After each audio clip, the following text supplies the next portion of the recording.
America మరియు China మధ్య ఇటీవలే ఒక వర్తక ఒప్పందం అనేది జరిగింది. మనందరికీ తెలిసిందే సౌత్ కొరియాలో ఉన్న బుషాన్ ఎయిర్‌పోర్ట్‌లో వీళ్ళిద్దరూ కలవడం జరిగింది. చైనాకి సంబంధించిన 57% టారిఫ్‌ని 47%కి తగ్గించారు. అలాగే చైనా కూడా అమెరికాకి సంబంధించిన సోయా బీన్స్‌ని దిగుమతి చేసుకోవడానికి, అలా అలాగే ఖనిజాలకి సంబంధించి ముఖ్యంగా అరుదైన ఖనిజాలు లేదా రేర్ ఎర్త్ మెటల్స్ సంబంధించి కూడా ఒక అగ్రీమెంట్ అనేది జరిగింది.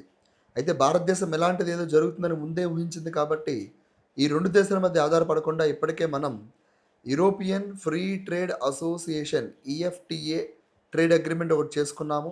అలాగే యూకేతో కూడా మనం ఫ్రీ ట్రేడ్ అగ్రీమెంట్ పూర్తి చేశాము.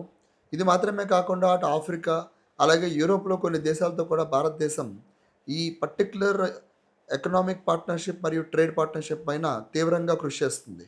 ఏది ఏమైనప్పటికీ కూడా భారతదేశం స్ట్రాటజిక్ ఇండిపెండెన్స్ అంటే ఎవరు కూడా మన దౌత్య వ్యవహారాలను ఇబ్బంది పెట్టలేరనే వైపుకి అడుగులు వేస్తుంది.